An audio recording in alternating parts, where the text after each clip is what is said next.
Glock one? Yep. Very good. What's up, everybody? I got Joel here with me, and you guys, if you've been around here long enough, you've definitely seen Joel's face on here before. But we're going to answer some questions, some viewer questions here. So Joel put out some feelers on his YouTube channel, and we've got a pile of questions. People here. did not disappoint. No, there's over 100 questions, which I like. Let's go. So, stage planning, movement efficiency. If you could somehow show video clips of stages and what the person could do better to save time or be more efficient with movements. I don't know if we have video clips, but we could definitely talk about stage planning and what we think about. I agree. In terms of stage planning, like how would you attack a stage? Mm-hmm. Stage one, what do you do? Right to left or left to right. That's it.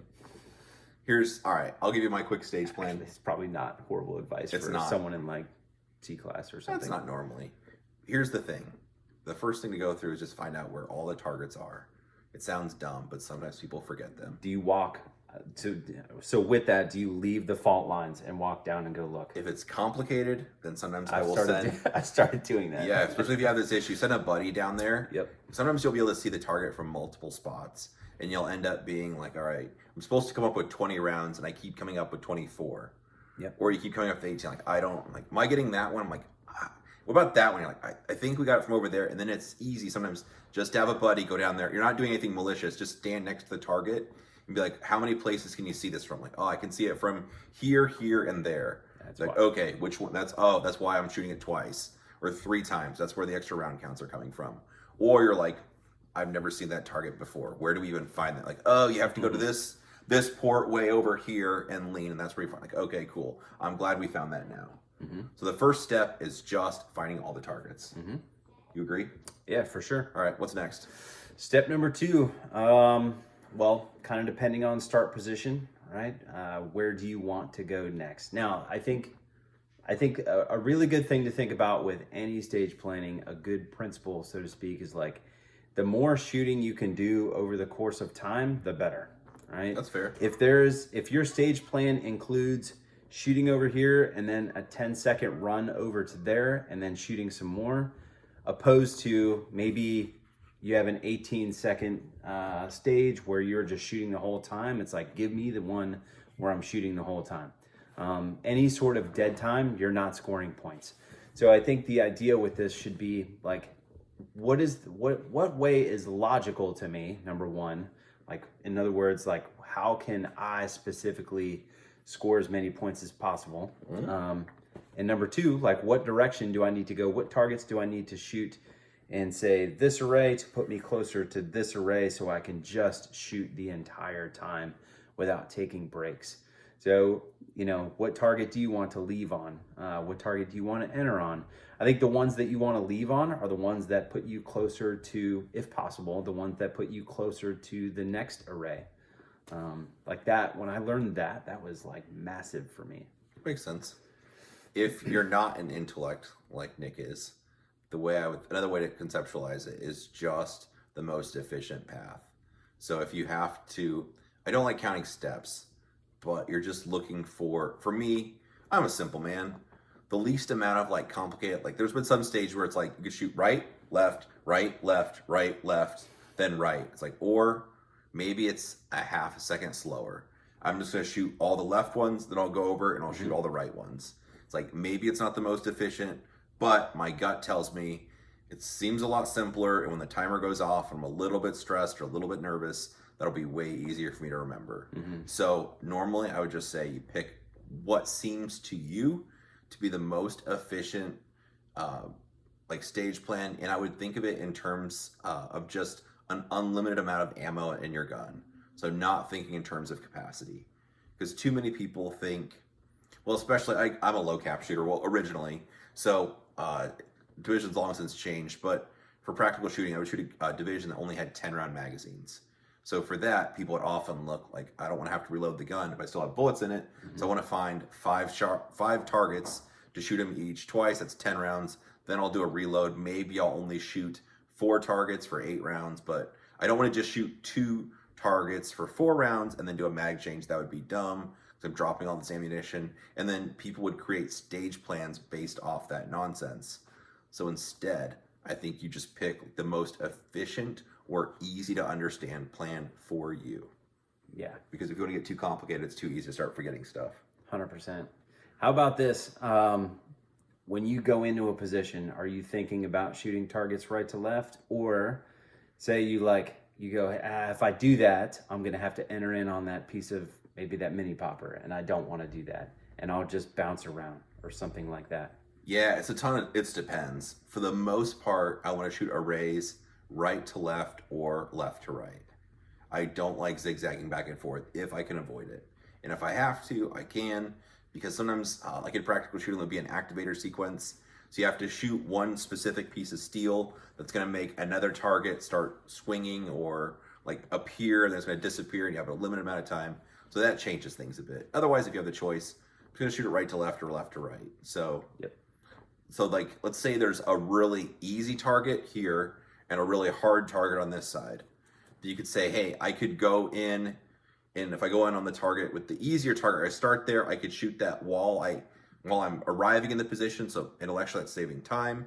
But then on the flip side, I could say, I'm gonna arrive shooting the difficult shot because I don't have to leave on the difficult shot. Sometimes people like steal, they'll struggle, they'll swing the gun, pop, and like, oh crap, nope, pop, pop, pop. I'm like, oh, got it, okay, yep, and then off they go. So instead, you could be maybe, you just like, I'm gonna go that first, I'll take whatever time I have to, I'll shoot it, that'll be out of the way, then I can do the rest, and I'll leave on an easy target that I could start rolling my shoulders or trying to move out of. So it all depends on how you're wired. I don't think there's a right or wrong for any of this stuff, and it kind of just comes with experience, in my opinion. Yeah. Because like we were talking about earlier, you kind of get to a point where there's flow. You'll like the way something looks, because if I shoot left to right, then my gun will end up on the right side of the target, and there's another target just a few steps over. So after that, it'll make it easier to transition my gun over and start hunting for the next target before I'm there. But it's a bunch of what ifs, ands, and kind of how you feel about the thing. For sure.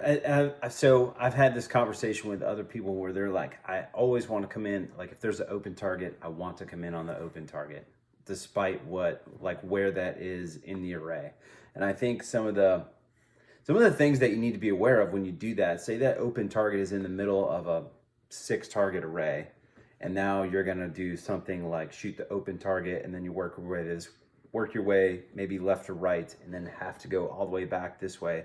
You have to start adding up, like, what is the transition time? You know what I mean? Like if you have a 1 second transition time because you started on that middle target and then worked your way left to right and then have to go to the ones all the way over on the left, it's like you're just adding time to it when you could have just come into the position, got the gun settled, and shot the mini, like entered on the mini popper, just as an example, and then shot everything right to left. So I try to be aware of like stuff like that, and I try to make sure that, like Joel said, doing it as efficiently as possible.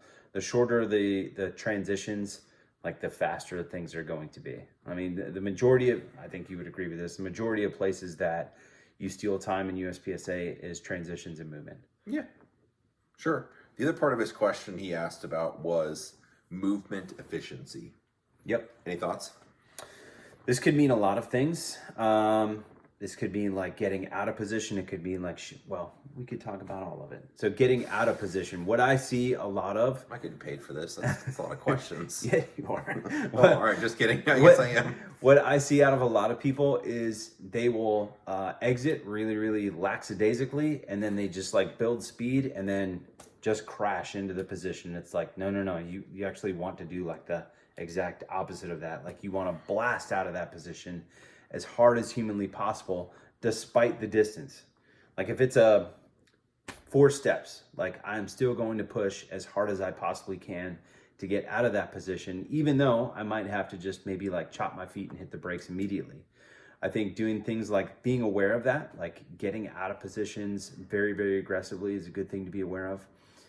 If we're talking about shooting on the move, I think, some people try to make their feet keep up with the shooting pace. Does that make sense? Yeah. Like they want to shoot faster, and so their feet move faster. They run fast and shoot fast. Yeah, and then they just don't hit shit. And I think the beauty of being able to shoot on the move is like get things done like score points on the way to the finish line. Right? Sure. And so being able to just move it like a nice relaxed pace and shoot as controlled as possible, like that's what we should be looking for. And with that, what I have found is keeping my feet underneath me the best I can. Sure. So in other words, not taking these huge steps. So when I take a huge step, the gun tends to bounce around more. Yeah. When I just take short little steps and just think like, hey, just keep your feet underneath you as much as possible, the flatter the gun stays and the more I can shoot things on the move. Like I have found by doing that, I'm able to shoot things at 12, 15 yards on the move, like partials, minis, all that stuff. I like that. How about, to simplify things, let's talk about the stance you should be in, or rules for your stance when you start and stop. That's a great one. So yeah, a lot of people want to stand really, really narrow. And I think it's like, yeah, you can shoot like that. However, how is that going to affect your exit? Like I talked about before, your exit needs to be as aggressive as possible. And so keeping your feet like shoulder width, or maybe even sometimes a little bit wider than your shoulders, knees bent, so you're able to be in athletic position that is way more advantageous to leaving that position. Like you should have a default stance, and it should, like if you think about your stance, it should be like feet like shoulder width or a little bit wider, knees bent. Like that should be the default position, unless the stage dictates like, hey, there's a fault line there and a wall, like you have to lean around that wall to shoot. Then it's like, yeah, then I can't land in that position. But if I have a choice in how I'm going to stand, it would be that. It would be feet spread, like just a little bit wider than what my shoulders are, knees bent. This way I can leave out of that position as aggressively as possible. 1,000%. That's easier just to think of it in terms of when you start and stop, you should be in the stance. Yep. It's kind of an easy checklist. Then if you do the dry fire thing, or in your live fire training, you could just look down before you start the drill to see if you're in the right stance.